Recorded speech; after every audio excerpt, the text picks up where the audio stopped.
books, and that's why people get annoyed, because for some reason, people like to think that the Bible's true. Right. No, people like Pete's like to think that the Bible really is true. Yeah. All right, let's start with something obvious.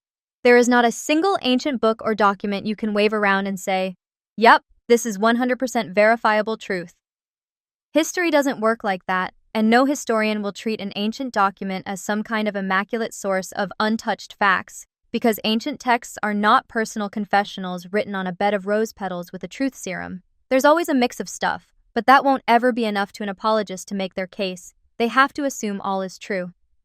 Now, if you're going to call the Gospels historical document, fine, sure, whatever. But that doesn't change the fact that it is virtually impossible to verify that the authors were recording events with perfect accuracy, or that they were completely trustworthy in the modern sense. Not to mention the fact that these were biased records made by people who are actively trying to spread a religion and talking about miracles. I mean, this is about as far from the gold standard of historical reliability as you can get. If there is just one chance in a million that this is true. What if I told you about a kind, loving man named Pablo Emilio Escobar Gaviria? Everything we knew about his life comes from his mother, his right-hand man, and 4 of his closest friends, and shockingly, they all paint him as if he's some kind of saint. We have absolutely nothing else but those endorsements. Now imagine this. Today, some people are out here trying to convince you that these testimonies are 100% reliable. Because, we've got a few undesigned coincidences that must prove they're telling the truth, if you ignore the fact that they all read each other's reports, of course. Sure, their stories don't line up perfectly, but no worries. Those are just supposed contradictions, and we've got an entire playlist explaining how they look like contradictions, but they really are not contradictions. At this point, you just want to scream, I don't know about that guy, but those are not reliable testimonies. They just can't be. If that's the only evidence we have, then we have nothing. How gullible do you have to be to believe that? Turns out, you don't have to be. Religion can make even the sharpest minds say some seriously dumb things. Behold, the atheist's nightmare. Now, if you study a well-made banana, you'll find on the far side there are 3 ridges. On the close side, 2 ridges. If you get your hand ready to grip a banana, you'll find on the far side there are 3 grooves, on the close side 2 grooves. The banana and the hand are perfectly made one for the other. How can I take anyone seriously who argues that 4 people who might have had a small interest in making a name for themselves, like being a cult leader, are reliable sources? 2 of them basically copy each other. One's got a zombie apocalypse nobody else thought was important. The 3 Gospels lived in perfect harmony. Then bam! Everything changed when the Gospel of John attacked. You want to hear something funny? Why are the 4 Gospels the inspired word of God, not 3 or 5? It is not possible that the Gospels can be either more or fewer in number than they are. For since there are 4 zones of the world in which we live and 4 principal winds, while the church is scattered throughout all the world and the pillar and ground of the church is the gospel and the spirit of life, it is fitting that she should have 4 pillars breathing out immortality on every side and vivifying men afresh. Sounds like a great argument William Lane Craig would have written if he lived back then. So why 4 Gospels? Because the church liked them. Not because they're the best or closest data we have from that era, but because they were the ones handpicked by the people who decided what you were allowed to believe. And we have nothing from the other side of the equation, nothing from people who actually lived with Jesus or witnessed his movement firsthand, but didn't believe he was anything special. Isn't it frustrating? Don't you wish we could hear what Muhammad's enemies had to say about him, straight from their own writings, outside the Islamic tradition? Oh, that's right, tough luck. Because guess what? We don't get that either, and we sure as hell don't get it with Christianity. It's like someone carefully buried the evidence. I mean, talk about convenience, right? All the opposition, just poof, gone. Almost like they were trying to make sure we only get one side of the story. What are the primary sources for the supposedly empty tomb of Jesus? The Gospels.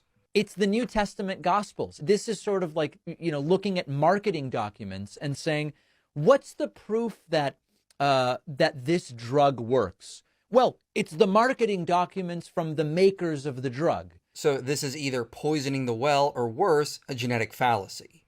You just can't dismiss someone's arguments or their evidence because of biases. But I can.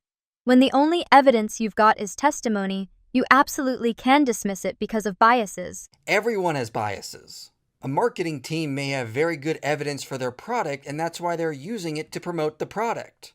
And the New Testament authors may have been biased towards Christianity because they were convinced of the evidence for it. And so we need to study the evidence for the New Testament to see if it's reliable and accurate history, not dismiss it outright because it came from biased authors. Yeah, why bother with actual independent sources when we can just study the testimony of people who were emotionally invested in the outcome? Do you have anything other than the 4 Gospels? Oh, that's right, you don't. And that's kind of your religion problem. There are plenty of good books on evidence for the New Testament, and you can also check out my series on the reliability of the Gospels. Let's take a look at that playlist. What are the Gospels? 4 ancient documents written by people who believed in magic and thought demons caused diseases. Who wrote the Gospels? Not Mark. Definitely not Matthew, since he copied from a non-eyewitness about things he supposedly saw. Not Luke, not John. Anonymous would have been a way more accurate title page. Is memory unreliable? Yeah, why not? Some people have sharp memories. Others are really good at inventing stories, rumors, and miracles that sound cooler than reality. Guess which category the gospel writers fall into? Are the Gospels accurate memories? Well, was Matthew's zombie quest story so wild it cost Mike Licona his job for saying it might be symbolism and accurate memory? You're basically asking, are fairy tales accurate reporting of real events? The answer is no, unless you're grading on wishful thinking. The Hidden Gospel. Ooh, spooky title, and make for great clickbait. Let's take a look. Most people believe the first gospel was either Matthew or Mark. But the gospel message existed prior to this. The first gospel was the oral version, and despite what people think, we still see evidence of this orally transmitted gospel preserved in Paul's letters. So it's just oral tradition? Like how Muslims pass down hadith, and we all know how reliable that is.